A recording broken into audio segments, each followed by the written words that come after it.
Espíritus viajeros,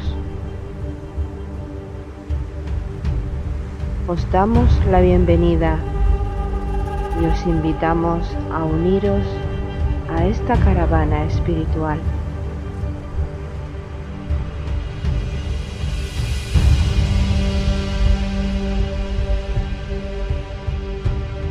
Recorreremos los áridos desiertos de nuestro egoísmo personal.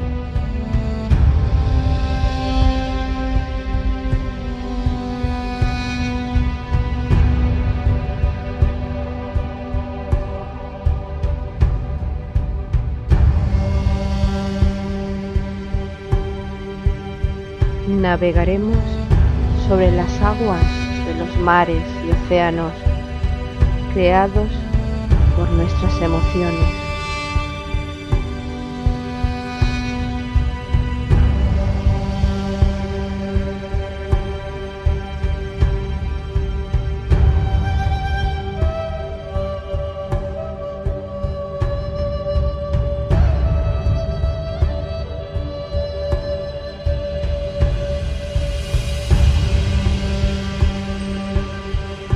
Caminaremos por los fértiles valles de nuestro despertar espiritual.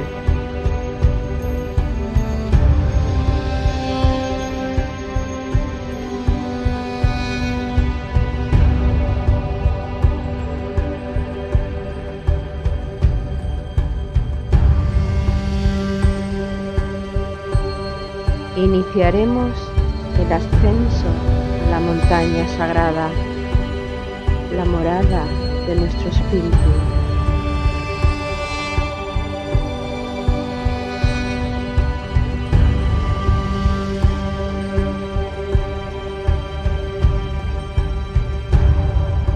Espíritu viajero, si sientes la llamada de tu corazón deseoso, únete a nuestra caravana hacia Shambhala con alegría y gozo.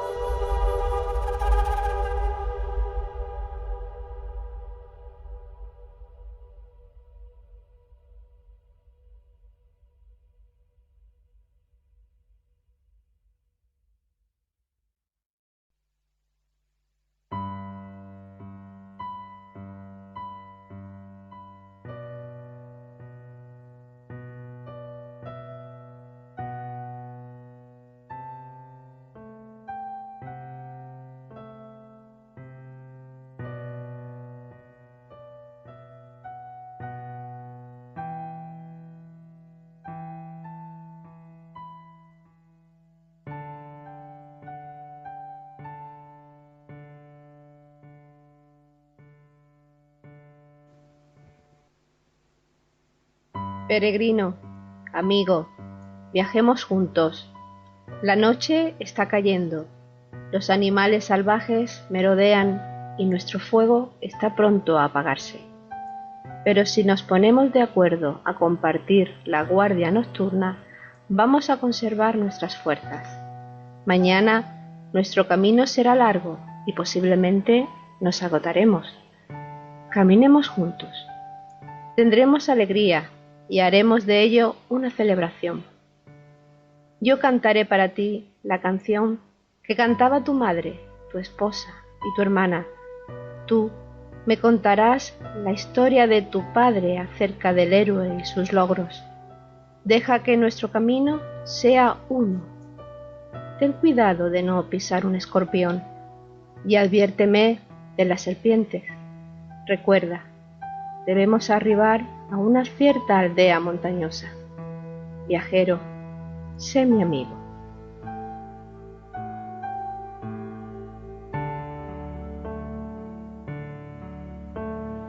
Espíritus viajeros, hoy es un día de alegría y gozo para nosotros. Inicia su marcha esta caravana espiritual hacia Shambhala, hacia la tierra mística, hacia la tierra del norte, ese lugar del que Nicolás Roerich escribió: Shambhala es un estado de conciencia. Hemos comenzado leyendo un texto de Elena Roerich, que pertenece a su libro Comunidad de la Nueva Era. Un texto que nos invita a reflexionar sobre la importancia de la unidad y la cooperación entre los seres humanos cuando se emprenden proyectos comunes. En nuestro caso, el objetivo común será llegar desde nuestro estado de conciencia a la aldea montañosa.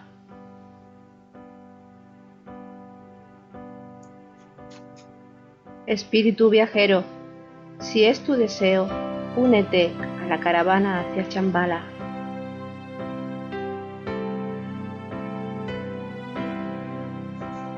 Organizan la caravana Loli Bermúdez y Paco Ortiz. Amenizan con su música nuestro caminar Juan Carlos García y Jesús Aragón.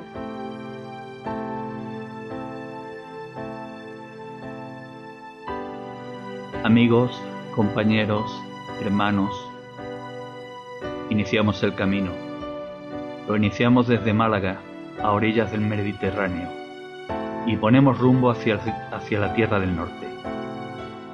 Para ello, realizamos en primer lugar una parada en Córdoba, donde se une a nosotros la expedicionaria Ana Castro. Ana, un saludo fraternal. Hola, buenas tardes. Ana Castro es una estudiante espiritual que dirige varios grupos de Facebook, los grupos Grandes Maestros, Grandes Enseñanzas, Jerarquía Espiritual, Maestro DK el Tibetano y el blog La Esencia. ¿Deseas añadir o corregir algo a esta pequeña introducción personal? Pues no, solamente quiero añadir que soy una estudiante de la Escuela Arcana, a la que me siento sumamente agradecida porque me ha ayudado a iniciarme en el camino espiritual con absoluta libertad y siendo yo la dueña de mis decisiones y de mi vida. Al igual que tú estás agradecida a la Escuela Arcana, nosotros estamos agradecidos a tu incorporación a esta caravana. Un proyecto que la verdad es muy ilusionante. Ana, ¿qué inquietudes y qué objetivos tienes tú para participar en este proyecto? Pues el fundamental motivo que tengo es simplemente colaborar con vosotros, con todos los compañeros en general, y si podemos servir de ayuda para que muchas personas, muchos hermanos nuestros, conozcan lo que es la espiritualidad, lo que significa Shambhala y lo que es llegar a Shambhala, pues ya podríamos estar contentos. Bueno, ahora ya seguimos la marcha y hacemos una nueva parada en Barcelona, donde se incorpora el expedicionario Jesús Jurado. Hola, Jesús. Hola, buenas tardes, Loli. Buenas tardes, Paco. Buenas tardes. Te agradecemos mucho tu presencia, Jesús, entre nuestra caravana. Y Jesús es un estudiante espiritual. Organiza el grupo de Buena Voluntad, conferenciante de temas espirituales, difunde conferencias propias y de otros estudiantes a través de su canal Secretario Arcano. ¿Deseas corregir o añadir algo, Jesús? Básicamente que también sigo la línea de la Escuela Arcana del maestro tibetano, de Alice Bailey, junto a Vicente Beltrán Anglada, Teosofía, Agni Yoga, Madame Blavatsky, Annie Besant, Roerich y Krishnamurti, Torkon Saredaran, es decir, todo el espectro de la logia transhimaláyica. ¿Y qué inquietudes y objetivos tienes para este caminar todos juntos? Pues mira, creo que esta caravana hacia Shambhala va a ser un motivo muy importante para que reflexionemos precisamente sobre el sentido de la casa del Padre. Shambhala es la casa del Padre, el centro donde la voluntad de Dios es conocida, como nos dice el mantra solar, la gran invocación. Los trabajos de estos estudiantes, de Elena Roerich y Nicolás, fueron en la línea de dar a conocer al mundo lo que era Shambhala. Y francamente son trabajos interesantes para todos aquellos estudiantes que hayan reflexionado sobre sus libros. Pues ya que estamos unidos todos, continuamos la marcha con gran alegría, con gran gozo, con gran ilusión, pero debemos hacer una pequeña reflexión a todos aquellos que nos estén oyendo y sientan la inquietud de continuar con nosotros en esta senda respecto a cuáles son los objetivos que tenemos en el programa. En primer lugar, hay que hacer hincapié en que no pretendemos dar muestras de conocimiento personal a nadie, no pretendemos establecer ningún dogma, no pretendemos establecer ninguna verdad absoluta, sino simplemente tratamos de participar de las inquietudes de nuestros corazones a todos los que no somos. Y este objetivo, este plan, se podría plasmar en 3 grandes directrices o 3 grandes objetivos a alcanzar. La primera de ellas, intentar responder a las grandes interrogantes del ser humano. ¿Qué os parece si lanzamos un pequeño esbozo de cuáles podrían ser estas interrogantes brevemente? 3, 4, 5, como vosotros veáis. Perfecto. Adelante. Pues venga a comenzar. Básicamente, una de las interrogantes que plantea el camino hacia Shambhala, la caravana hacia Shambhala, es la existencia, sí o no, de Dios, de esa inteligencia básica que todo lo anima, que todo lo compenetra y en la cual tenemos todo lo manifestado. Es un tema de largo análisis, de profunda reflexión, pero que este estudiante considera que si alguien con su sano juicio se lo plantea, al final llega a la conclusión de que hay algo desconocido, a lo cual no le podemos poner nombre porque no lo tenemos, que realmente anima todo lo manifestado. Y si lo aplicamos a nosotros mismos, nos damos cuenta que también existe esa inteligencia básica. Luego que le pongamos el nombre de Dios o le demos un determinado nombre específico según las religiones organizadas, será un asunto secundario. Yo querría puntualizar que efectivamente Dios, el nombre de Dios que comúnmente utilizamos todos, es el creador absoluto de todas las cosas, que está en todas las formas, pero que no es una forma. Al igual que nosotros, somos nuestra forma, pero nuestro verdadero ser es nuestra esencia divina, la chispa divina que tenemos que hacer crecer y desarrollar como esos hijos de Dios que somos.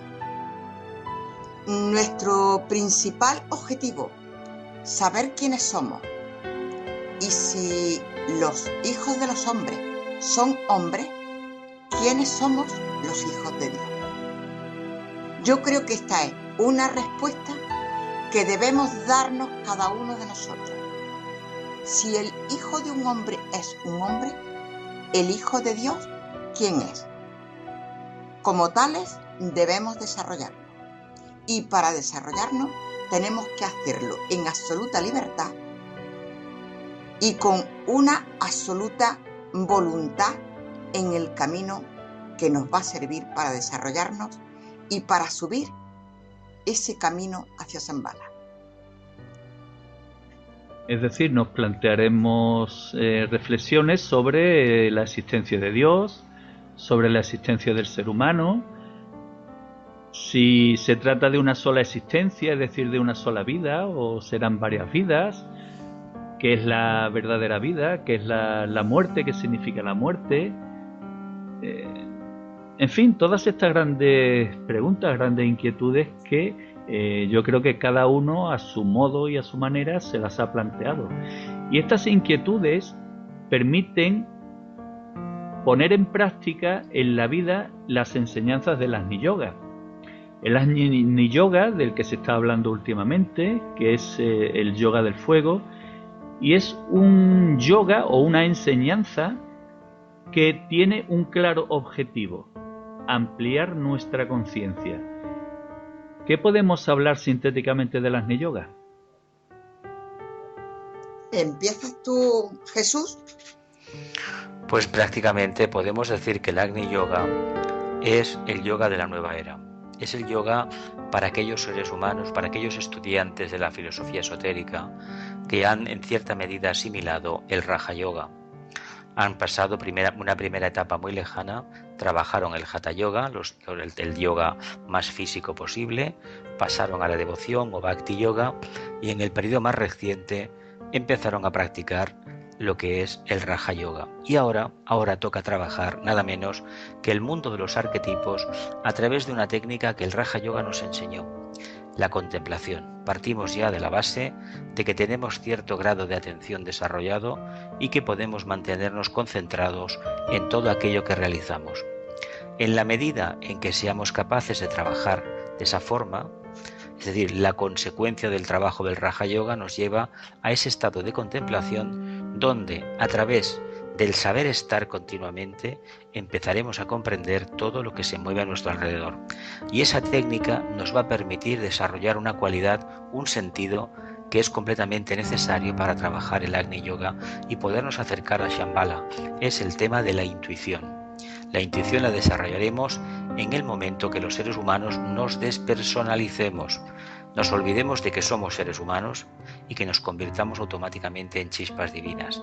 Esas chispas de luz, esos espíritus de luz, de amor y de voluntad al bien, vamos a entender muy bien, al ver cuando estamos encarnados, el trabajo que tenemos por delante, que no es otro que manifestar aquí en la tierra, en el plano físico, las cualidades de la luz, del amor y de la voluntad al bien, expresadas en lenguaje popular, en lenguaje asequible a todo el mundo, en una perfecta serenidad y un exquisito equilibrio. Perdón, Ana, ¿Puntualizo algo? Sigue. Mira, Jesús nos ha hablado ha mencionado la palabra los esotéricos. Y yo quería acercar esta palabra un poquito a todos en general, a los que estamos dentro, a los que ni siquiera lo conocen y a los que mal lo conocen. Normalmente se denomina esoterismo y todo el mundo, una mayoría, siguen pensando en echadores de cartas y en adivinadores. En absoluto tengo nada en contra de estas personas porque en cada época de la vida hacemos y acometemos distintas actividades. Pero el esoterismo, igual a decir espiritualidad u ocultismo, es la ciencia que estudia el mundo de las energías. La ciencia que estudia la raíz más profunda de todas las cosas, el alma de todo, el mundo de las causas y el mundo de los significados. Algo amplísimo que difícilmente vamos a llegar a abarcar con nuestra mente concreta. Dicho esto, pues yo querría decir, también ha mencionado Jesús que esta es la época de Agni Yoga.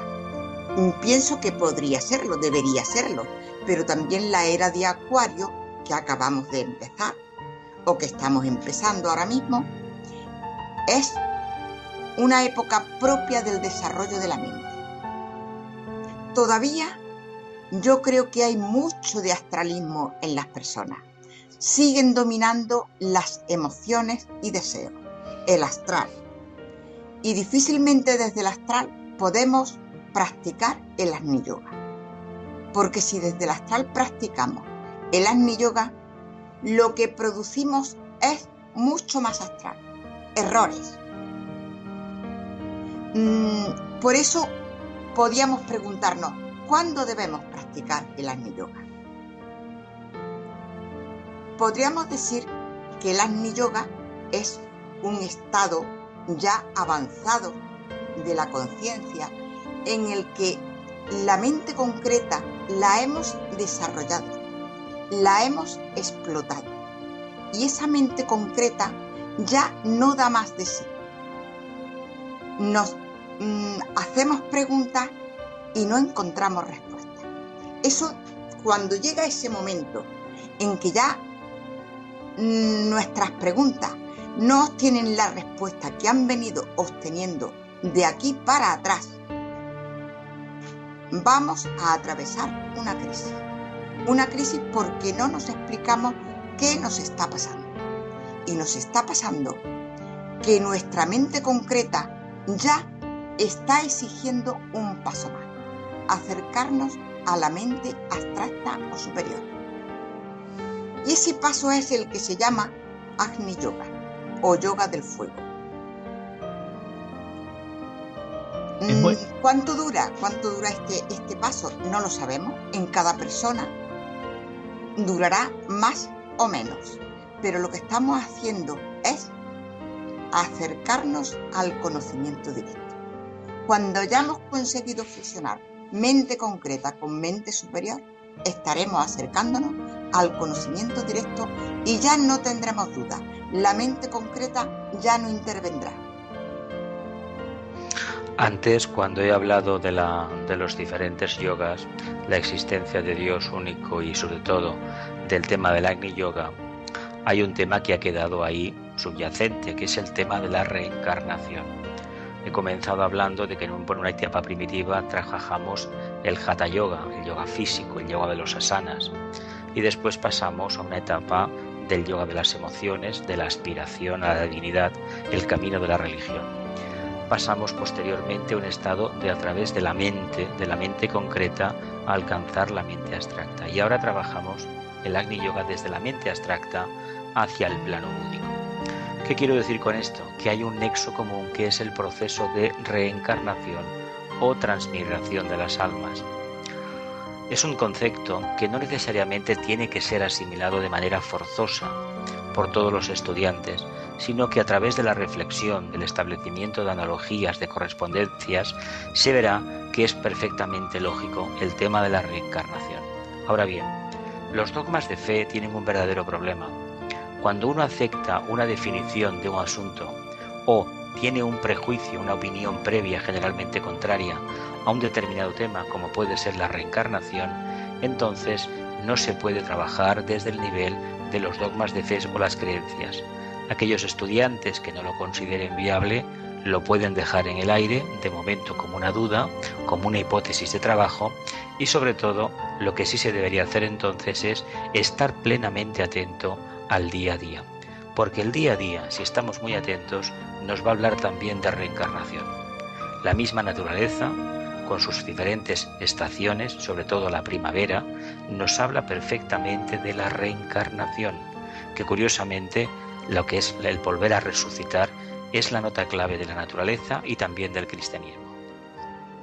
Me agrada, Jesús, que haya hecho una referencia a este tema, porque como hemos comentado que no queremos establecer ningún tipo de dogma de fe, sí que se podría hacer hincapié en el hecho de que realmente no tiene importancia la creencia que cada uno de nosotros tenga.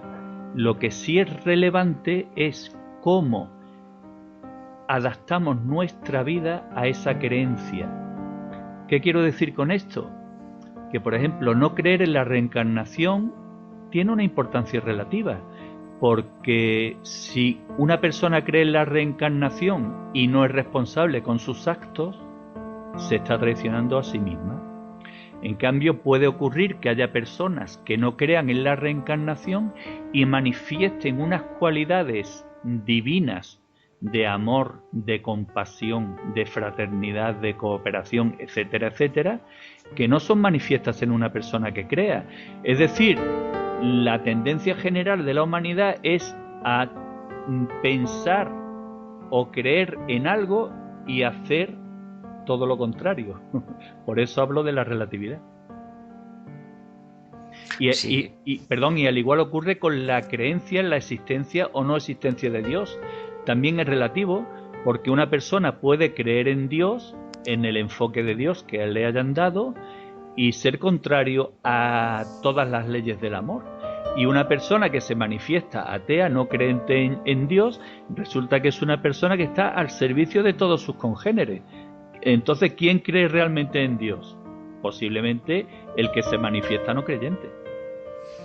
Posiblemente sea así. De hecho, ante todo, los estudiantes de filosofía esotérica o de Agni Yoga han de ser unas bellísimas personas.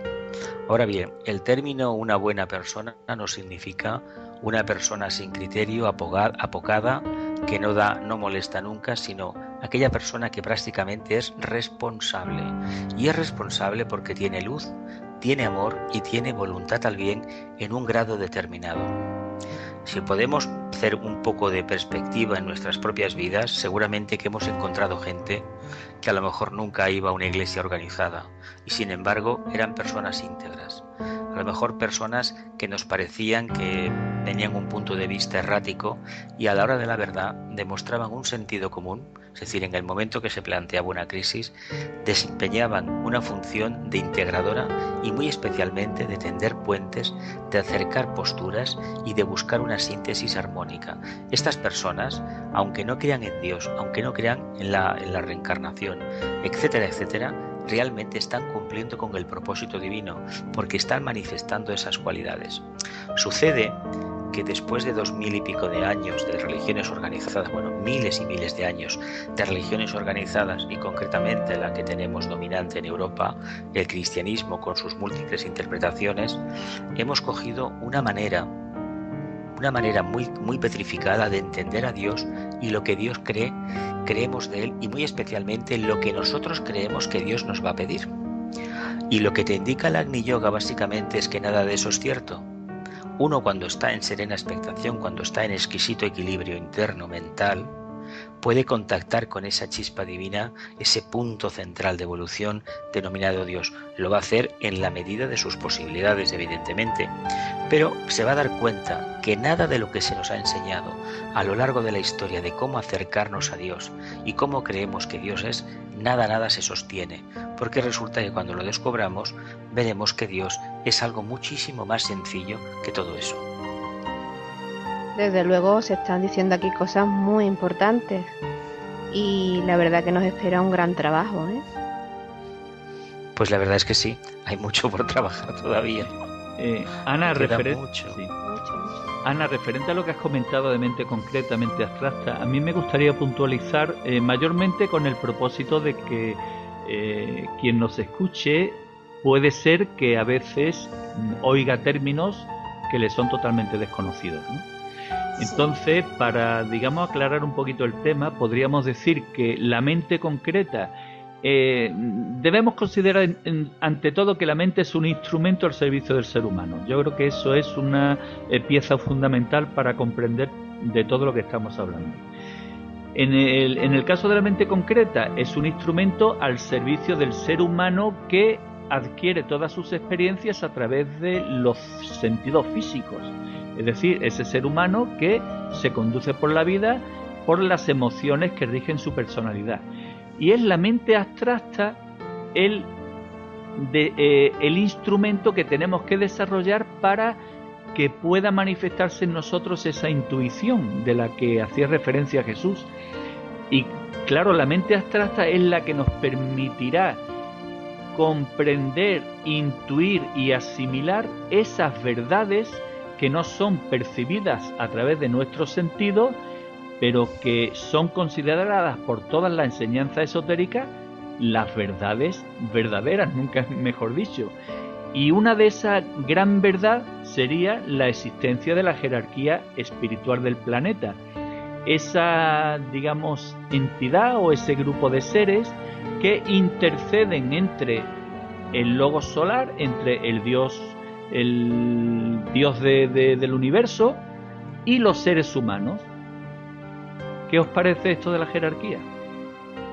Bueno, yo diría que la jerarquía, para hablar de la jerarquía, sería bueno apoyarnos en el principio de que como es arriba, es abajo.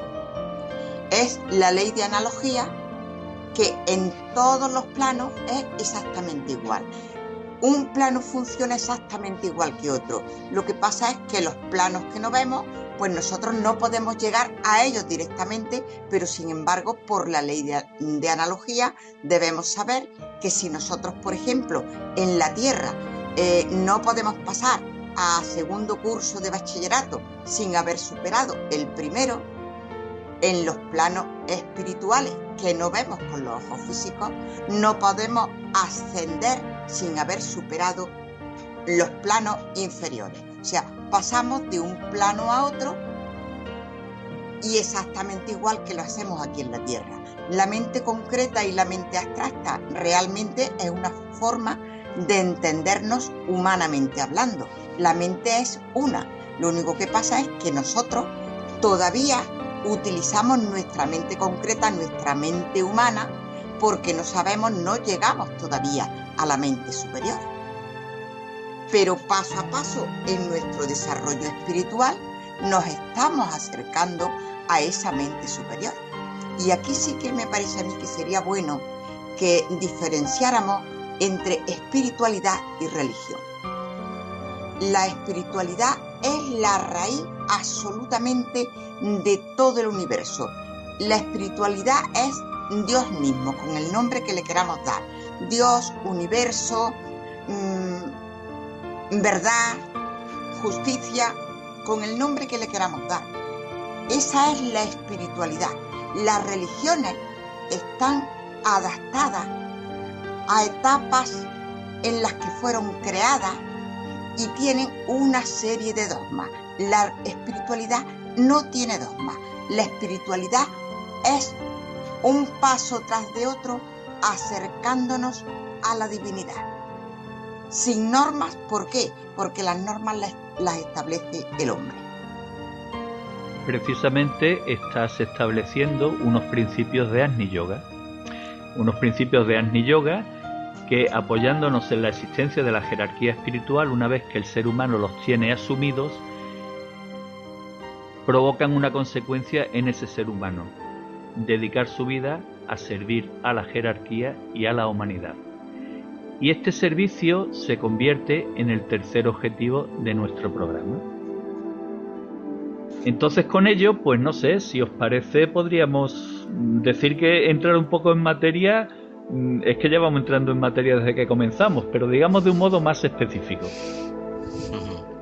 Básicamente, el objetivo de todo estudiante de Agni Yoga, de todo practicante del nuevo yoga, es precisamente servir a la jerarquía, que en el fondo sería ensanchar el corazón, y a la propia humanidad, que sería la consecuencia lógica de ensanchar el corazón. ¿Por qué le podemos hacer una analogía entre jerarquía y corazón?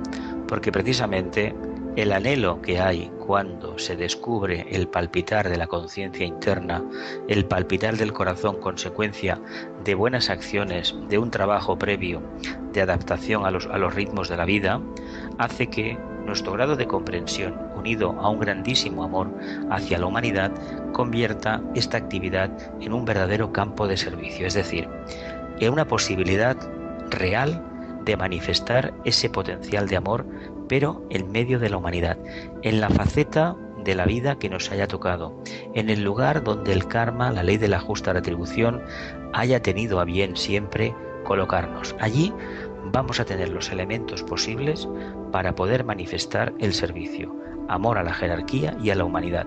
Y por descontado, si esto lo hacemos, estamos practicando Agni Yoga.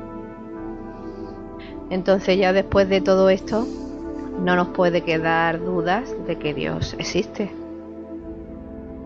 No nos debería de quedar dudas de que Dios existe, pero a Dios, repetiré una y mil veces si es necesario, hay que buscarlo dentro de uno mismo, del corazón. Aquellos que se han hecho preguntas, aquellos que han intentado transformarse a sí mismos, aquellos que han confiado en su intuición, en su corazón, en su bonomía, en esa capacidad que tenemos de amar a todos, a los que conocemos y a los que no conocemos. Ellos, los que han hecho esta práctica, podrán afirmar claramente que sí que existe Dios. Ahora bien, no es el Dios que las religiones organizadas nos han presentado, es otra cosa. Es un Dios que tiene amor, que no tiene fanatismo y que está esperando que nos acerquemos a Él para darnos precisamente su propia energía, el amor. Es un Dios diferente a como nos lo han enseñado, un Dios que no tiene forma, un Dios que se podría considerar como único, un Dios que sabemos que está en cada uno de nosotros. Y estos conceptos son transmitidos de una forma bellísima por Elena Roerich en el libro Hojas del Jardín del Moria, La llamada. Vosotros y nosotros, juntos aquí en espíritu, un templo para todos un Dios. Múltiples mundos habitan en la morada del Todopoderoso, y por todas partes se remonta el Espíritu Santo. La renovación del mundo arribará, las profecías se cumplirán, la gente se alzará y construirán un nuevo templo.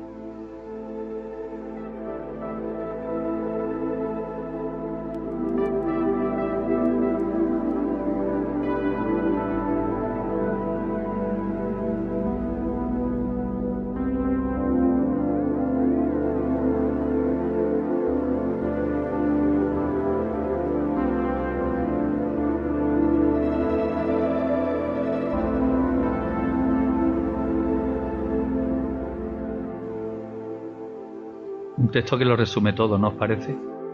La verdad es que la expresión los múltiples mundos habitan en la morada del Todopoderoso nos está hablando de diversidad y de unanimidad, pero no nos habla de uniformidad, nos habla de unanimidad, que es unión de almas, no de formas, que sería la uniformidad. Por lo tanto, el trabajo que tenemos gracias al contacto diario con nuestro corazón, con nuestra esencia, es fomentar la diversidad y buscar dentro de ella la síntesis de manifestación del alma o unanimidad.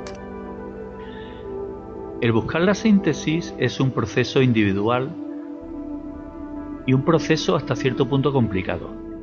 Complicado porque, como bien refirió Ana, nuestro instrumento, la mente concreta, se aferra a la experiencia que nos transmiten nuestros sentidos.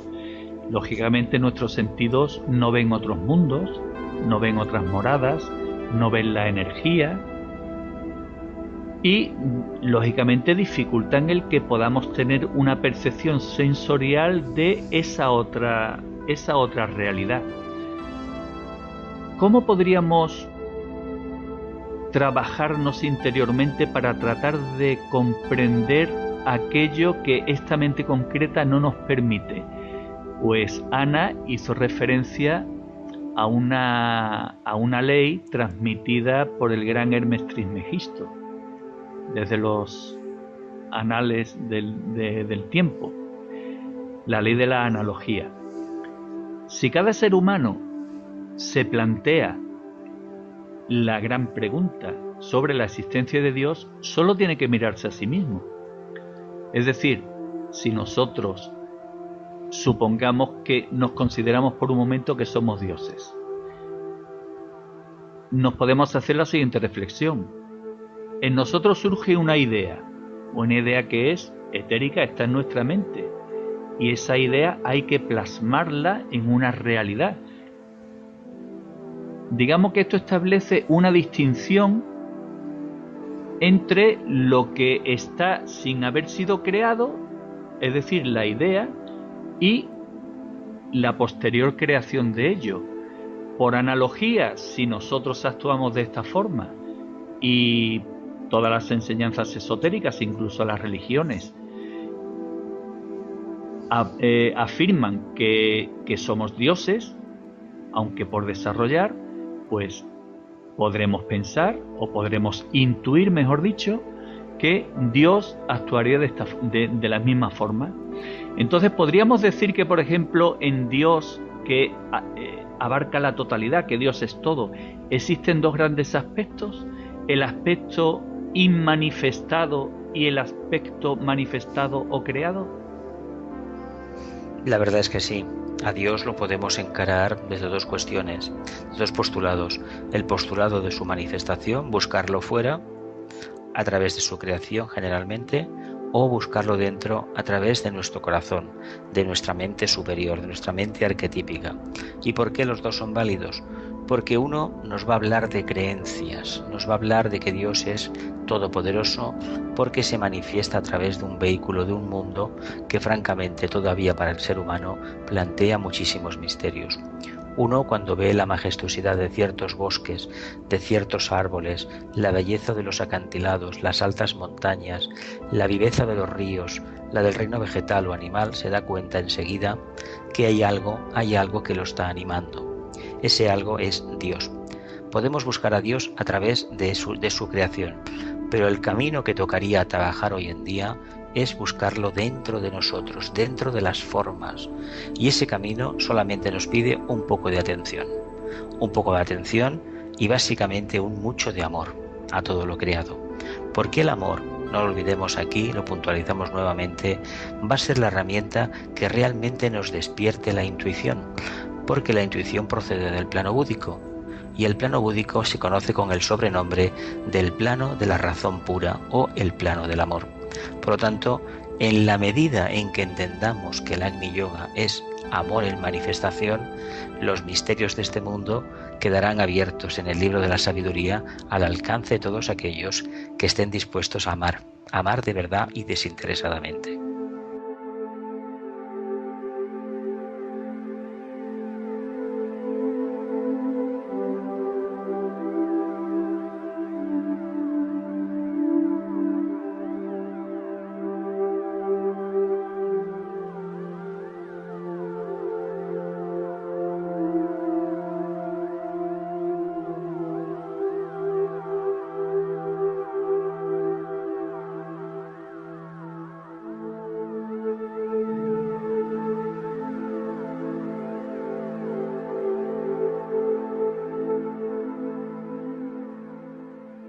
Yo diría que el Agni Yoga, porque realmente estamos hablando de Agni Yoga, cuando hablamos de Agni Yoga estamos hablando del yoga del fuego, que es el fuego, si no es Dios mismo, que crea y destruye. Destruye lo caduco para crear lo nuevo y lo verdadero. Y todo el mundo, yo me la he hecho muchas veces, ¿cuándo debemos practicar el Agni Yoga? Se nos dice que esta es la época de Agni Yoga, pero habría que decir que el momento de practicar Agni Yoga depende de la evolución de cada uno. Llega un momento en que hemos desarrollado nuestra mente concreta y seguimos necesitando respuestas. Después de haber tenido muchas preguntas, nos encontramos a nosotros mismos. Y podemos decir que atravesamos una crisis en la que no encontramos respuesta. Y quiere decir que estamos abocados a dar un paso más hacia el Agni Yoga, el yoga del fuego. Entonces ya no tenemos otra alternativa que saber que hemos desarrollado nuestra mente, que la hemos desarrollado hasta el extremo, pero que de ahí ya no obtenemos más respuestas. Esas respuestas las tenemos ya que obtener directamente de la divinidad. Y ahí está el Agni Yoga. Una de las herramientas del Agni Yoga es la contemplación, como bien ha dicho Jesús. Y claro, contemplar la naturaleza nos ayuda a comprender a Dios, porque la naturaleza está en un proceso continuo de regeneración, de creación y de destrucción. Y no son esos los tres aspectos a los que hace referencia el concepto trinitario. Concepto trinitario que en la India se centraliza en la Trimurti, en los tres rostros de Dios, Brahma, Vishnu y Shiva, o en la religión cristiana en la Santísima Trinidad, Padre, Hijo y Espíritu Santo. ¿No os parece? Es exactamente la misma analogía, la misma correspondencia, y cada cultura le ha dado unos nombres diferentes. Así como bien has dicho, en Oriente tenemos lo que es la famosa Trinidad, el Brahma, Vishnu y Shiva.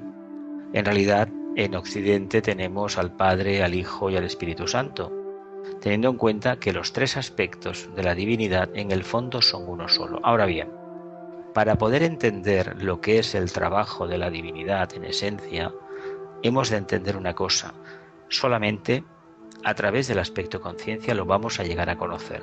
Sí que contemplando el aspecto manifestado, el aspecto Espíritu Santo, Virgen María o Brahma, la creación, lo físico, podemos realmente entender un poco cómo es Dios, pero va a ser precisamente trabajando el aspecto conciencia, Lo que hablábamos antes, el corazón, la jerarquía, el aspecto Vishnu, el aspecto hijo, el aspecto crístico, en definitiva, son la infinidad de nombres con el que se conoce a este aspecto. Y este aspecto nos va a enseñar claramente lo que es Dios, pero desde dentro, no desde fuera.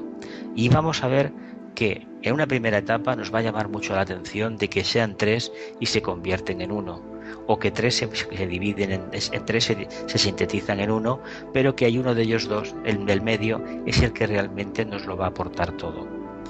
Esto lo vamos a ir asimilando poco a poco. Y en el fondo lo que va a significar es que nuestra mente estará rozando el mundo abstracto. Y cuando ello sea posible, evidentemente la comprensión intuitiva de esta verdad, de este misterio, va a ser una auténtica gozada, porque ya nos vamos a sentir identificados con todo lo manifestado. Estamos hablando dentro del concepto trinitario, del concepto de la Madre, la Virgen María, y es un concepto que hace alusión a la maternidad, es decir, la Virgen es ese ser que presta su seno materno para que, inseminado por el principio masculino, en este caso el Espíritu Santo, pueda generar una criatura, es decir, pueda dar a luz, nunca mejor dicho, un ser. Este concepto es narrado o explicado de una forma bellísima por Elena Petrovna Blavatsky en su libro Isis sin velo. El éter es la Virgen Celeste, Madre espiritual de todas las formas y seres existentes, de cuyo seno, fecundado por el Espíritu Santo, surgen a la existencia la materia y la fuerza, la vida y la acción.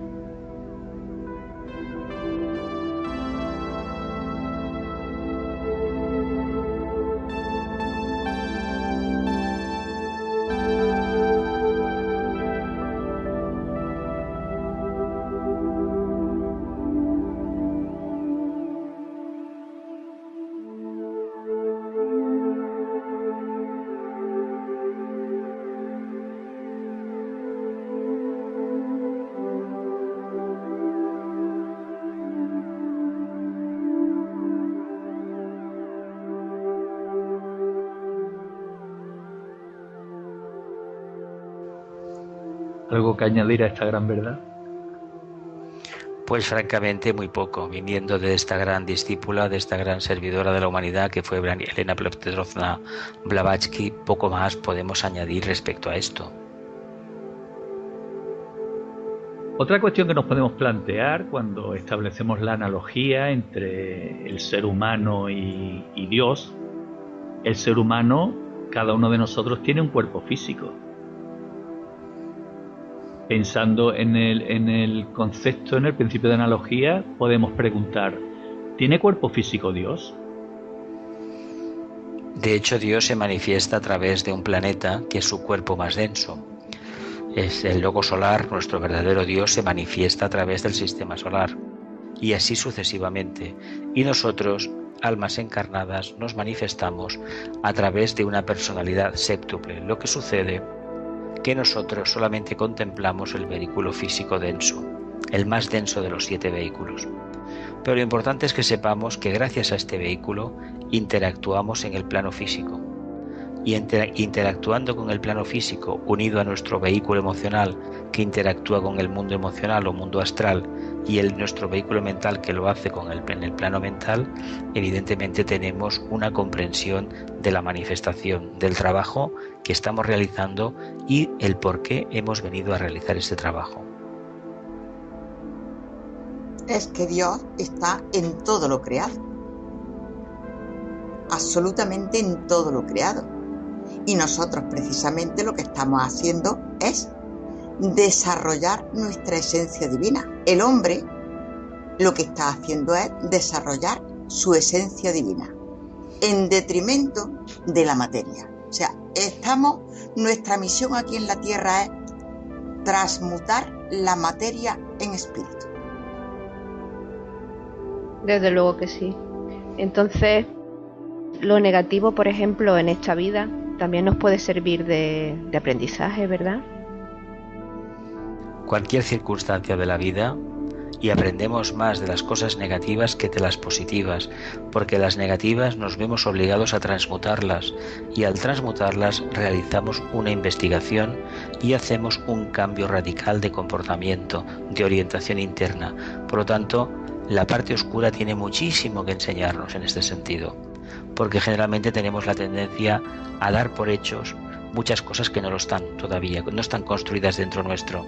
Y cuando tenemos que enmendarnos, tenemos que hacer una reflexión o transmutar algo que en nosotros no funciona, aprendemos una barbaridad, aprendemos un nuevo enfoque de nuestra existencia y del acercamiento a Dios. Esas crisis que decía antes Ana, que parece que lo estamos pasando muy mal, pero es el resurgimiento de algo nuevo en nuestra vida. Son los dolores de un parto, del parto de la nueva conciencia, que a nivel mundial se ve continuamente como guerras, cambios climáticos, hambrunas, crisis económicas, crisis de valores, que en el fondo lo que están haciendo es posibilitando que una nueva humanidad venga a la existencia. La actual, más una serie de egos que van a encarnar en estos periodos, que vendrán mucho más preparados. Y que nosotros mismos, cosas que no nos preguntamos cuando estamos plácidamente en la vida sin ningún problema, cuando llega una crisis no tenemos más remedio que hacernos preguntas. Y esas preguntas finalmente vamos obteniendo algunas respuestas. Esas respuestas que son partos dolorosos. Es decir, Dios en su mente crea un arquetipo. Bueno, uno de los muchos arquetipos que crea es el arquetipo del ser humano. Exacto. En el que nos tenemos que convertir. Pero claro, para llegar a alcanzar ese nivel de pureza, porque es un nivel de pureza máxima, evidentemente, el ser humano que está en la mente de Dios, lo tenemos que lograr a través de la experiencia. Y claro, esa experiencia pasa por múltiples experiencias negativas, con lo que se puede concluir, aunque sea difícil de entender, que lo negativo realmente forma parte de Dios. La dualidad. La verdad es que el tema de la dualidad y reconocer que, por ejemplo, lo negativo forma parte de lo divino, es para muchos estudiantes es un palo duro de roer. Pero hay que decir una cosa: el estudiante no cree, conoce. La diferencia entre el creer y el conocer es que el que cree no se cuestiona lo que cree, mientras que el que conoce nunca está contento con el resultado de su investigación.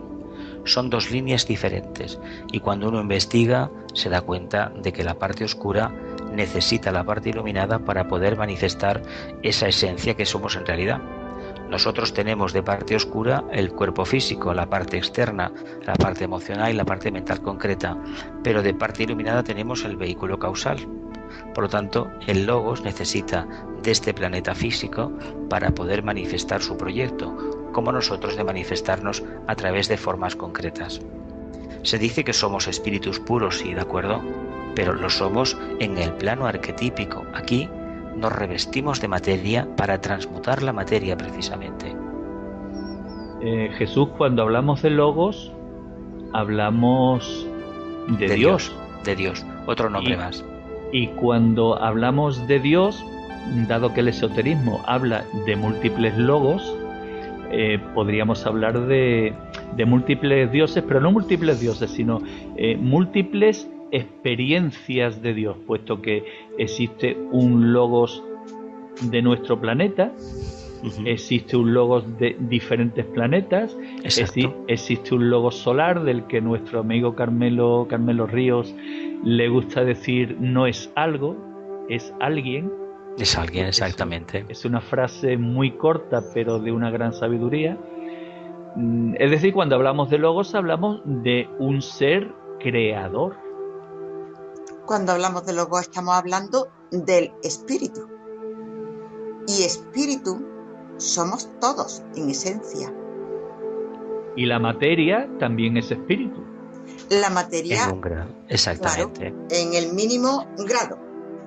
Blavatsky fue la primera que lo dijo, siguiendo a los clásicos, que espíritu y materia eran exactamente lo mismo, solamente varía el punto de observación. Así, el espíritu sería la materia más refinada posible y la materia sería el espíritu más densificado posible.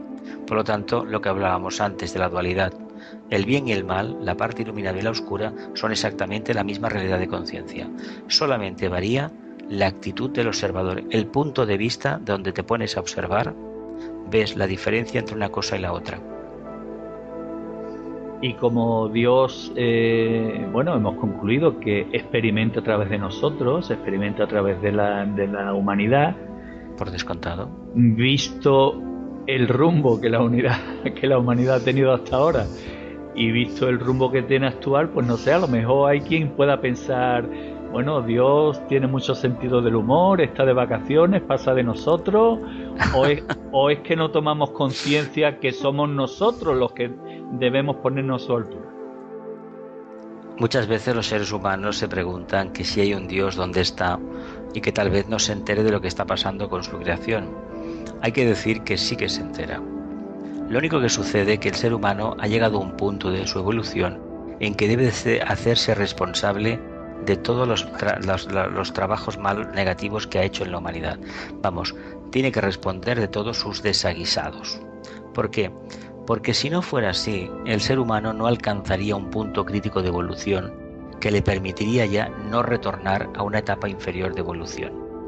Digo esto porque las religiones todas nos han hablado de un futuro maravilloso, de un supuesto cielo, pero se han olvidado que ese cielo que tanto prometen está aquí. No está en estado post-mortem y en un mundo futuro, en una vida futura. Está en el plano físico, aquí mismo. Lo único que tenemos que hacer, toda la gente de buena voluntad, todos aquellos que han despertado el corazón, es hacer lo posible para que este planeta sea un verdadero cielo, un verdadero paraíso.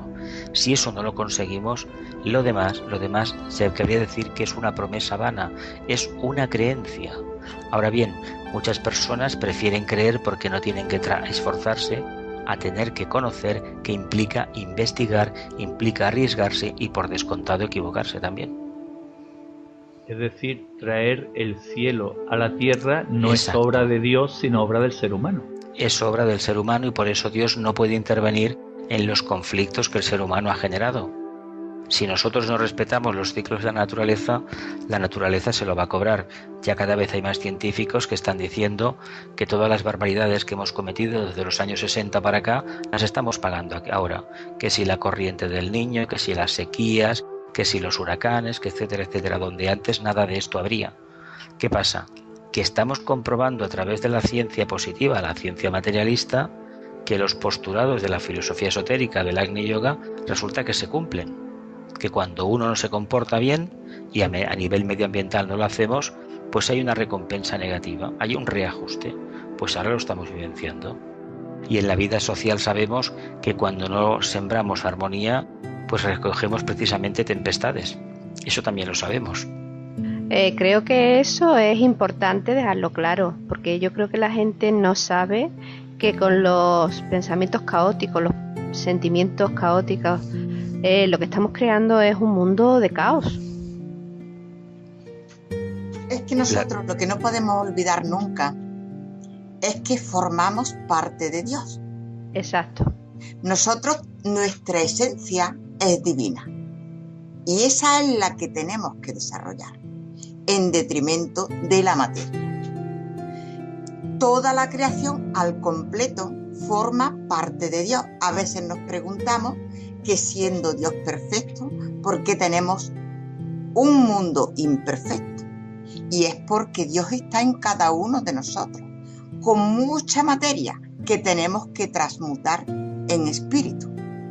Hasta que ese trabajo no lo hayamos realizado, la unidad, la divinidad, no será perfecta. Y ahí estamos todos implicados.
Ana, esa transmutación de la que hablas es la eterna búsqueda del Santo Grial, ¿no? Pues sí, está implícito totalmente. Es la transmutación de energías inferiores en superiores. Así como nosotros estamos constituidos por el alma, que es nuestra esencia divina, y la personalidad con el cuerpo físico, el emocional o astral, y el cuerpo mental. El cuerpo físico es el más denso y esas energías densas las tenemos que ir elevando para transmutarlas en energías superiores. Y así vamos pasando de un cuerpo a otro, del físico denso al astral, del astral al mental. Y cuando llegamos al mental es cuando, una vez desarrollado, nos proponemos acercarnos y fusionarnos con la mente astral superior, que es de lo que estamos hablando desde el principio del Agni Yoga. Ahora, eso sí, el astral es muy bello y muy envolvente y nos cuesta mucho trabajo salir de ahí, ¿eh? Muy engañoso. Es, yo creo, el cuerpo que más desengaños nos causa, que más nos provoca desastres, porque generalmente nos dejamos llevar de las emociones y de los deseos. Algo puramente humano. Transmutar todo eso, darnos cuenta de que eso no es lo auténtico y lo verdadero, sino que a través de eso vamos aprendiendo para elegir valores superiores, es un gran trabajo el que tenemos. Hablando de transmutación y de los engaños del astral, a mí me ha venido a la mente la imagen del gran maestro, de Cristo, de Jesús, en el desierto, cuando en su proceso de purificación fue sometido a las tres grandes pruebas, a las tres tentaciones de la parte oscura. Sí, la verdad es que los espejismos del mundo emocional, como las ilusiones del mundo mental, que es lo mismo, o el maya del etérico, son tres aspectos que el estudiante, el practicante de Agni Yoga, siempre debe estar vigilante de no caer en ellos. No vamos a decir que sean defectos, porque la palabra defecto a veces tiene una connotación muy peyorativa y a veces también aplasta cualquier intento de superación. Hay que decir que son características de estados de conciencia determinados. Veamos, ¿un espejismo qué es? Nosotros en verano, en nuestro país, que hay altas temperaturas, solemos ver en las carreteras una refracción de la luz que en algunos momentos nos parece que hay una laguna, que hay agua. Cuando nos acercamos allí resulta que es mentira, que no hay agua, que era una percepción incorrecta de la luz.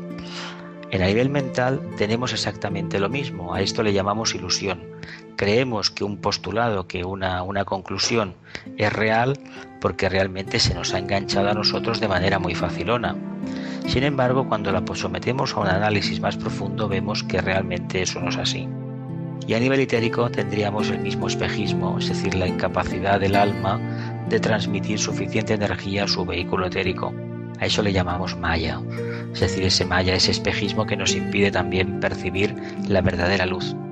Pero todo consiste en asimilar o no la luz en su justa dimensión y en su justa proporción. Y eso es algo que se debe practicar y sobre todo disponer de una infinita paciencia, porque lo que no podemos pretender a estas alturas es alcanzar la perfección sin esforzarnos.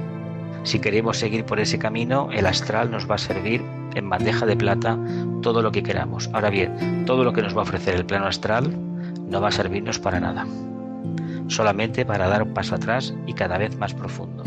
Todo lo que nos puede ofrecer, el astral son falsos iluminados que desgraciadamente tanto se propagan. Cada vez que alguien nos ofrezca la luz a cambio de no se sabe qué, a cambio de dinero, o nos diga que nos va a dar sin esfuerzo alguno la solución a todas esas preguntas que nos están agujereando el alma, hay que decir que nos están engañando. no se puede. La persona que sabe jamás dirá que la luz se alcanza sin esfuerzo y sin renuncia.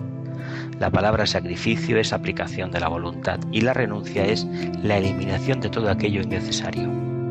Se dice además que lo que no se aprende por comprensión, por discernimiento, se va a aprender por sufrimiento, es decir, que la ley del karma se encargará de quitártelo de una manera drástica. Por lo tanto, adaptémonos a las circunstancias, seamos cada vez más permeables, más abiertos a la nueva energía, teniendo en cuenta que una vez que he escogido el camino de acercamiento al alma, de acercamiento a Shambhala, ya no deberíamos dudar, ya no deberíamos retroceder, pero somos humanos. Por lo tanto, si somos humanos y cometemos estos pequeños deslices, entendamos que tendremos otra oportunidad inmediatamente para subsanar el error. Creo, Jesús, que han mencionado Shambhala y, si no me equivoco, no la hemos pronunciado en todo el tiempo, ¿no? Hemos pronunciado al principio Caravana Shambhala. Shambhala, ¿no? Que es Shambhala, exactamente, la casa del Padre, básicamente. No obstante, Shambhala creo que requiere de varias jornadas de nuestra caravana para poder tener claro de lo que estamos hablando.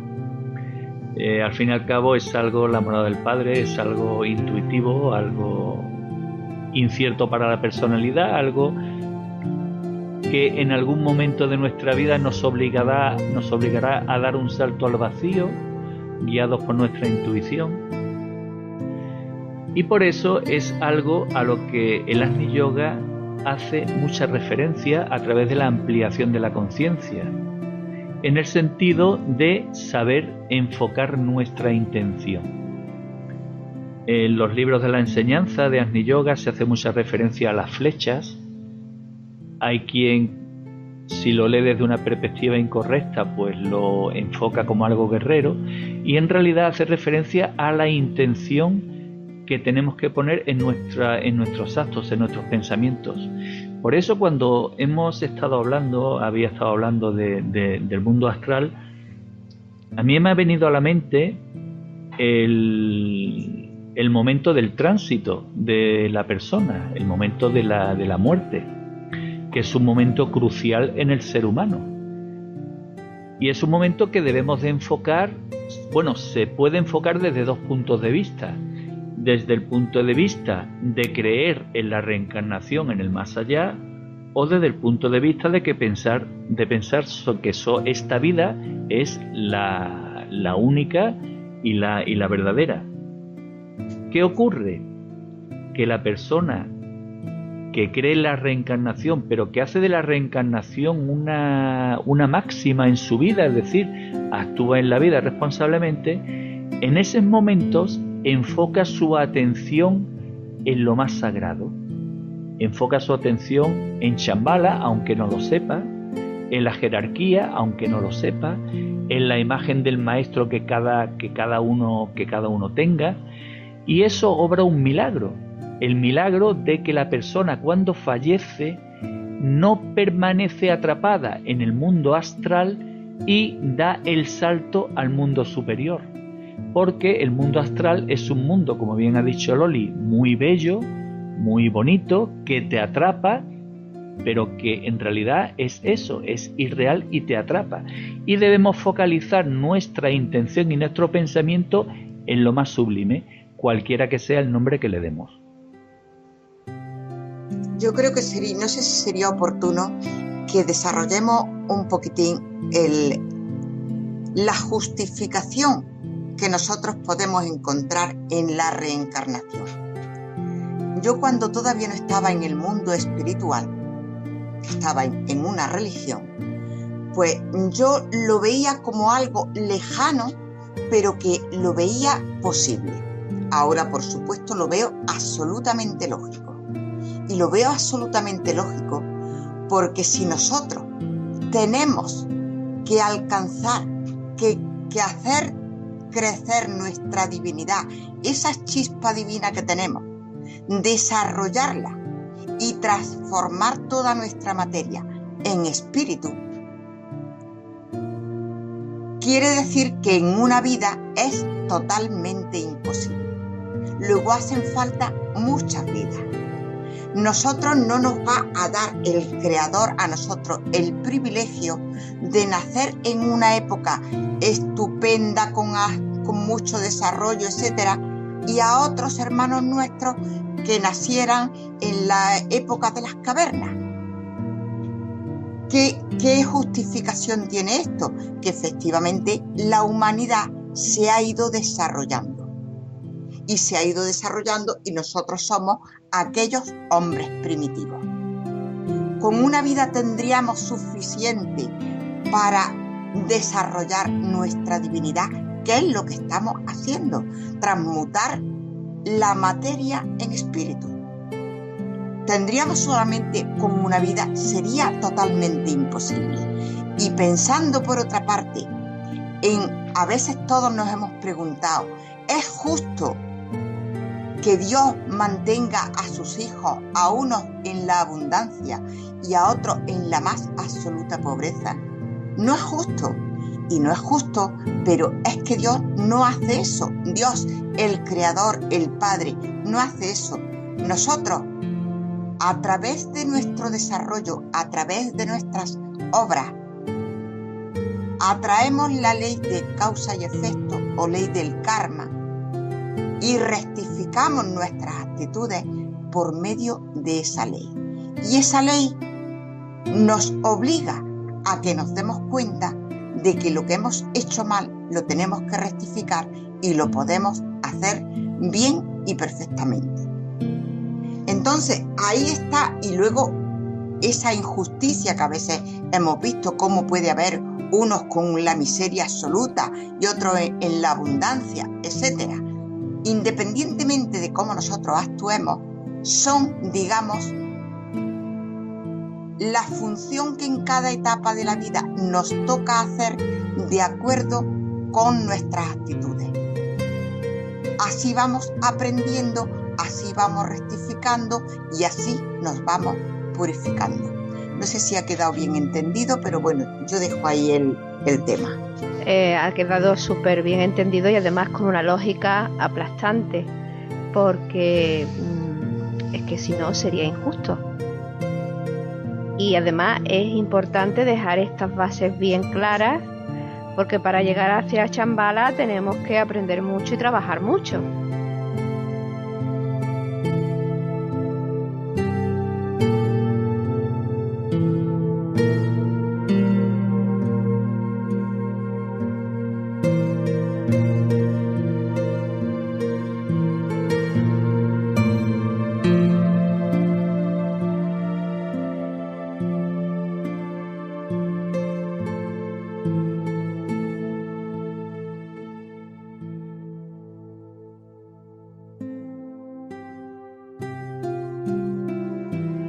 La verdad es que sí, tenemos que reinventarnos cada día, porque una de las cosas que enseña el Agni Yoga es vivir en absoluta inseguridad. Por eso las creencias tal y como las conocemos, tanto en este siglo XXI, en el siglo XX ya empezaron a tambalearse, en el siglo XIX también, en el XVIII, pero este siglo XXI y el XXII va a ser seguramente la caída de la mayoría de las creencias de los seres humanos. Y todo ello va a pasar a ser hechos fehacientes. Por eso la reencarnación va a dejar de ser una creencia y se va a convertir en una realidad para la gran mayoría de la población humana, como una consecuencia lógica de la propia evolución, como algo que estaba ahí, pero que no se le había prestado la importancia que merecía. Y lo mismo con la religión, con el término de religión, pero con mayúsculas, no religiones diferenciadas, sino el camino de acercarse a Dios, que en el Agni Yoga se manifiesta muy claro, no por la creencia, sino por el conocimiento. Así como las religiones nos enseñaron a creer, la religión con mayúscula, que es el camino del amor, nos va a enseñar a conocer, que es muy diferente. Yo creo que podríamos explicar un poquitín la diferencia que hay entre espiritualidad y religión. ¿Te parece a ti bien, Jesús? Adelante. Empieza. Te invito. Pues prácticamente la religión parte de un camino único, del camino del amor, de acercarse a la casa del Padre. Religión significa religar, volver a unir. Pero las religiones, cuando se separan del tronco básico del amor, se convierten en terroríficas ideologías. Es decir, si realmente estuvieran vivenciando el punto de amor que todas tienen en común, la tierra sería un verdadero paraíso. Y la historia nos ha enseñado que todas las guerras, la mayoría, han sido por la creencia en un Dios determinado o por la posesión de un punto estratégico del territorio o unos recursos naturales. En la antigüedad era el agua y ahora pues son el agua también y por descontado las materias primas. ¿Qué sucede? Que si realmente las religiones estas organizadas, en lugar de ser fruto de las mentes concretas de determinados individuos a lo largo de la historia, hubiesen sido percepciones directas del pensamiento de Dios, los seres humanos no nos mataríamos por la creencia en un Dios. No hay nada más terrorífico y absurdo que matar el nombre de Yahvé, de Jehová, de Dios, de Vishnu o del Dios que sea. No, porque todos son la misma expresión, todo es la misma expresión. Por lo tanto, los seres humanos cometemos un pecado de lesa humanidad cuando en el nombre de un Dios determinado, el que nos conviene a nosotros por descontado, hacemos auténticas barbaridades. En todos los países del mundo se ha cometido este error. Y ahora ya es hora de que lo entendamos y que sobre todo lo transmutemos para siempre jamás. Te dejo la parte de la espiritualidad. Venga. Bueno, pues yo creo que la espiritualidad es la raíz absolutamente de la vida. De la espiritualidad nace todo. Por eso nosotros somos espíritus en esencia. Y la materia más densa está sustentada por una mínima parte de espíritu. O sea, el espíritu está absolutamente en todo. Y de la espiritualidad nacen las religiones. O sea, la religión por sí misma tendría que ser perfecta porque su raíz es perfecta. Pero viene la mano del hombre y ahí ya deforma esa perfección. Porque salen los dogmas, se corta la libertad que Dios nos la ha dado, que el Padre nos la ha dado a todos y a cada uno de nosotros. Nosotros nos ganamos nuestra evolución y nos ganamos nuestras desgracias. O sea, toda la involución que es retroceder, profundizar en la materia, y la evolución que es transmutar la materia en espíritu. Eso es obra del hombre, algo que tenemos que hacer en libertad. La religión eso lo limita y crea dogmas. O crees en esto o no estás dentro de esta religión. Dios nos deja libres. Nos dice, esta es la vida, estas son las leyes divinas, estudia las leyes divinas y actúa en libertad. Cuando nosotros esa libertad, esas leyes divinas, no las respetamos, entonces es cuando aparece la ley del karma, la ley de causa y efecto, porque no hemos respetado las leyes divinas. O sea, la diferencia entre espiritualidad y religión, la espiritualidad está basada exclusivamente en la raíz de la vida, de la propia vida, en el espíritu, y la religión ha nacido del propio espíritu, pero con manipulaciones humanas. Y de ahí nacen los dogmas. Creo yo, pero me podéis rectificar y completar. Para nada. Vamos, es que más bien y más claro y con más conceptos y tan brillante no podríamos. Yo podría añadir, aplicando un fundamento de las Ni Yoga, la síntesis, que puesto que Jesús ha dado una explicación extraordinaria sobre religión y Ana ha dado una explicación no menos extraordinaria sobre espiritualidad, pues sintetizándolo todo, se podría añadir que la religión de la nueva era, de la nueva raza de seres humanos, será la religión del espíritu.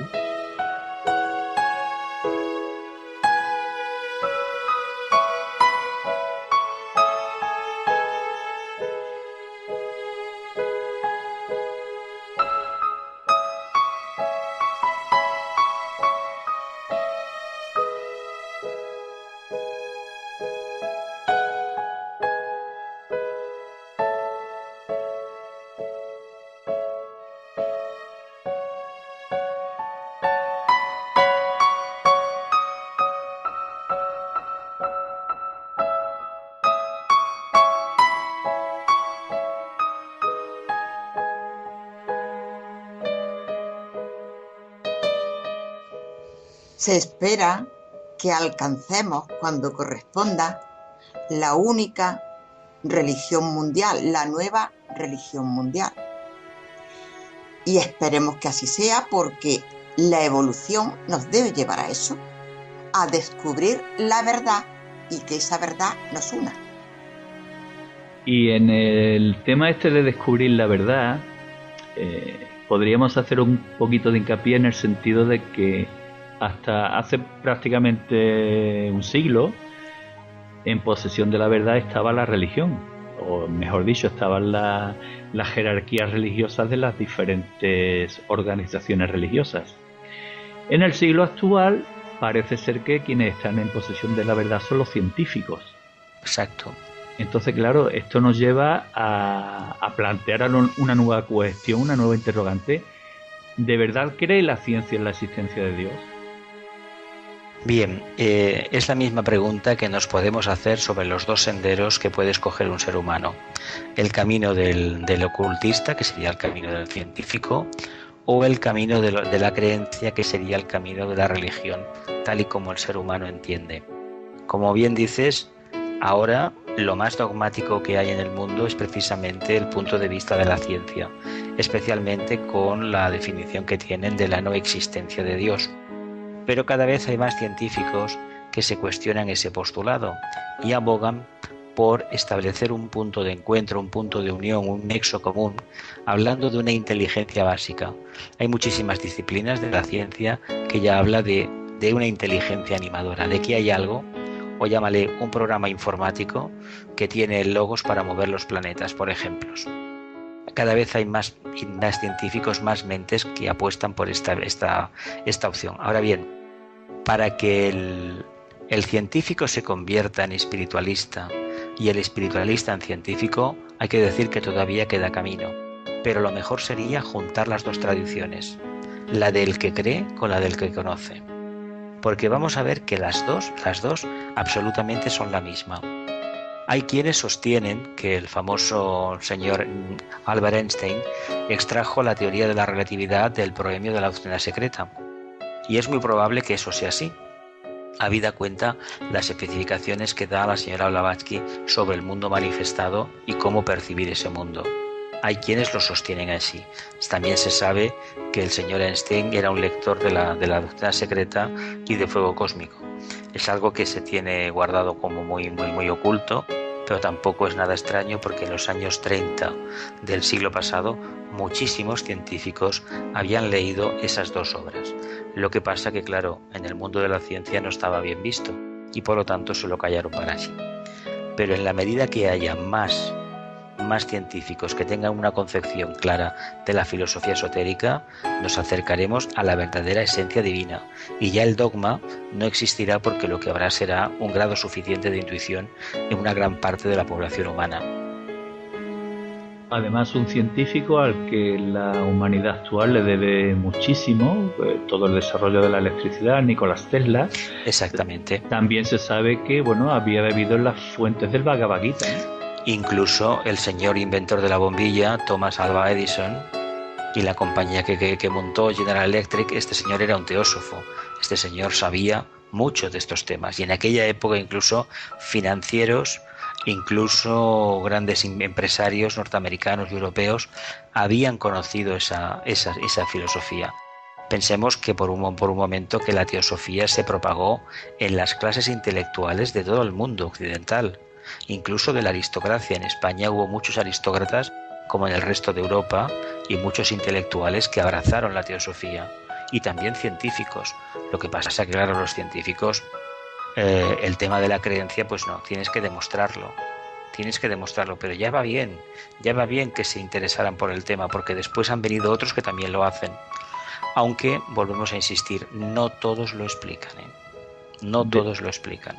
De hecho, las enseñanzas esotéricas y en los libros de Elena Roerich está escrito que la electricidad es un gran invento que la jerarquía espiritual del planeta ha puesto a disposición de los seres humanos, pero solo parcialmente. Exactamente. Puesto que parece ser que la electricidad tiene una serie de particularidades con las que el ser humano podrá interactuar en función de su pureza de conciencia. Está previsto que el vehículo etérico planetario nos dé toda la energía que deseemos y necesitemos. Y también está previsto que el vehículo etérico planetario, que ya sirve para transmitir por el éter las señales de internet, de la radio, de la televisión, etcétera, etcétera, nos posibilite en un futuro que no sabemos cuándo será, poder viajar de un punto a otro de manera instantánea dentro de nuestro planeta. Es decir, lo que todos conocemos como el famoso teletransporte, que parece ser que es lo último que queda ya por descubrir de todo aquello que se predijo hace ya mucho tiempo. Que si la telefonía, que si un sistema de comunicación instantánea, que si internet, que es Skype, por ejemplo, a un sistema de podernos desplazar en el tiempo, es decir, en la parte física, tal y como los Yoga Sutras de Patanjali, los aforismos de la yoga, del Raja Yoga, decían que podríamos levitar y podríamos desplazarnos. Pues bueno, quién sabe si esto está a punto de caer o ya ha caído, no lo sabemos. No lo sabemos si ya ha caído. Pues a ver si es verdad, que ya es tiempo. Es que parece ser que el gran misterio que todavía tenemos por descubrir, aunque ya se ha descubierto mucho, es la electricidad, ¿no? Pues sí. Exactamente, sí. Sí. Eso lo hemos hablado tú y yo, Ana. Sí, mucho. Bueno, hemos hablado de grandes verdades. La verdad ha sido un coloquio, una jornada para nosotros muy, muy especial. A mí me gustaría, Ana, que como estamos hablando de que Dios está en todo, está manifestado en todo, me gustaría que nos dijeras si para ti hay algún símbolo a nivel físico en el que el ser humano se pueda apoyar para ver a Dios en toda su plenitud. Es decir, si hay algún tipo de manifestación física para ti, que cuando el ser humano lo contempla diga, aquí estoy contemplando la máxima expresión física de Dios aquí en la tierra. Yo exactamente un ejemplo con la máxima expresión física de Dios en la tierra no podría hablar, porque yo creo que Dios se manifiesta absolutamente en todo. Está en todo y si no, nada existiría. O sea, Dios es todo. Algo tan difícil que a mí me costaba muchísimo trabajo entender, porque yo decía, ¿cómo va a estar en una piedra? ¿Cómo va a estar en una planta? Pues naturalmente que sí, porque además nosotros procedemos, ese es el proceso nuestro, desde el reino mineral, el reino vegetal, el reino animal, hasta que nos convirtamos en esos espíritus, no por arte de magia, por arte del trabajo que tenemos que hacer para convertir, para transmutar la materia en espíritu, mediante nuestros correctos pensamientos, correctas palabras, correctas obras. No hay milagros. El milagro solamente es ignorancia. El milagro es la ley inmanifestada que se manifiesta cuando llega el momento. Entonces, ¿cómo se manifiesta esa realidad de Dios? Pues yo creo que si vemos una planta, estamos viendo cómo esa planta, esa semilla que se ha sembrado en la tierra, llega a podrirse, y de esa podredumbre nacen las raíces, que son las que permiten que salga un tallo, que salgan hojas, que salgan flores y que salgan frutos. Creo que es el mejor ejemplo de que la divinidad está en todo. Igualmente nos pasa a los seres humanos. Tenemos que llegar a la podredumbre, a lo más profundo de la materia. Y cuando ya estamos en una situación en la que no podemos salir si no despertamos, nos damos cuenta, empezamos a desarrollar nuestra esencia divina.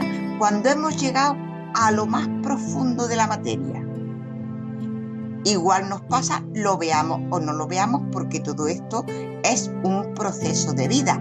Por eso aquí el sentido de la reencarnación. En una sola vida es imposible que un ser se desarrolle plenamente y llegue a ser esa esencia divina, se convierta plenamente en divinidad, que eso es lo que llegaremos a ser.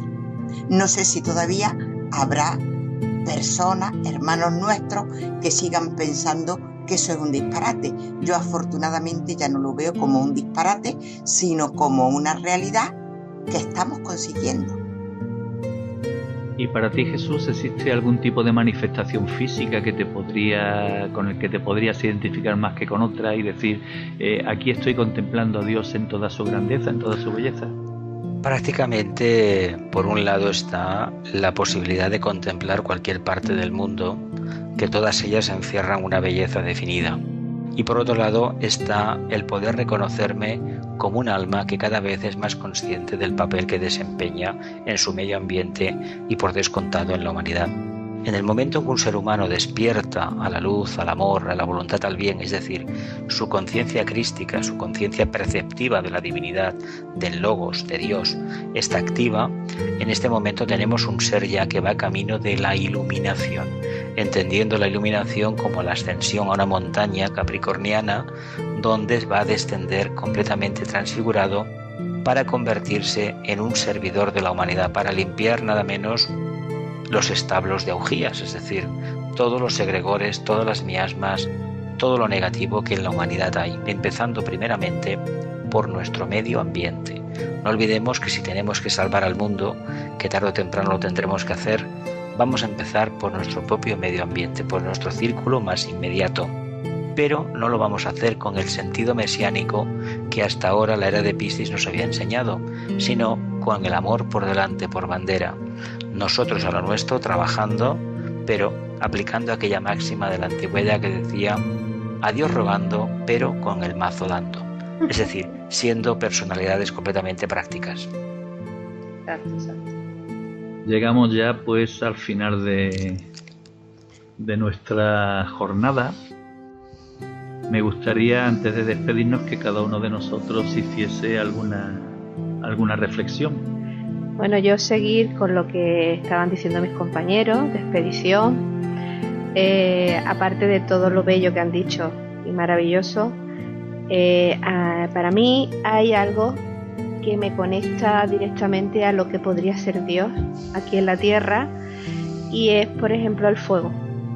El fuego, la electricidad, pienso que tiene que ser tan grande que el fuego, por ejemplo, cuando se mira en una chimenea, en una vela, a mí me acerca a lo que mi mente pequeñita pudiera captar de lo que puede ser Dios. Ana. Yo diría que Dios es tan grande que es indefinible. Para nuestra mente humana, indefinible. Pero la definición más importante que yo veo es que Dios es todo y está en todo y somos todos nosotros. Imperfectos porque tenemos que transmutar nuestra materia en espíritu. Pero somos esa divinidad en una mínima expresión. Jesús. Pues mira, yo diría que busqué a Dios y lo encontré. Y desde ese momento soy más consciente del papel que desempeño en esta creación y estoy más concernido y más obligado a mantenerme completamente alerta. E invito a todo el mundo que nos escuche que realmente mire en su interior y va a descubrir el hilo de Ariadna que lo va a llevar a la casa del Padre. En mi caso, desde esta búsqueda de Dios y desde esta contemplación de la naturaleza, cuando se manifiesta un arco iris o un doble arco iris en toda su luminosidad, en todo su espectro colorista con esos 7 colores, ese número mágico, número 7, pues digamos que conmueve mi corazón. Y cuando el corazón se conmueve, es una señal de que está cerca de la verdad.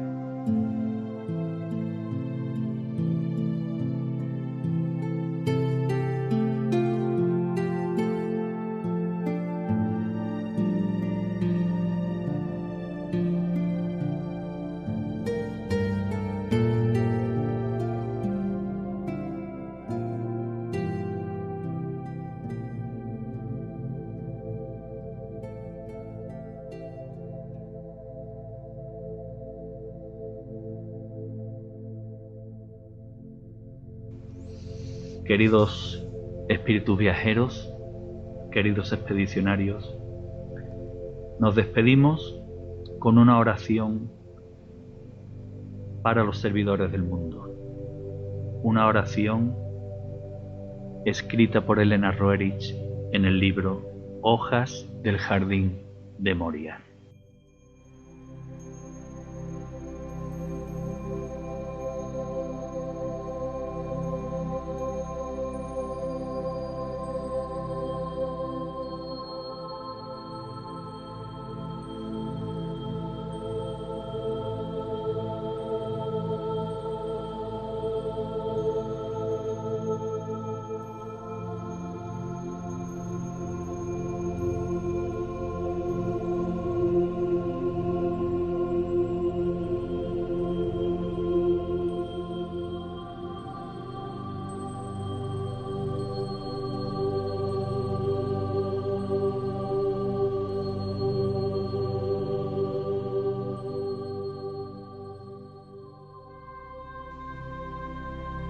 Oh Señor, da fortaleza a mi corazón y poder a mi brazo, porque soy tu sirviente. En tus rayos aprenderé la eterna verdad del ser. En tu voz escucharé la armonía del mundo.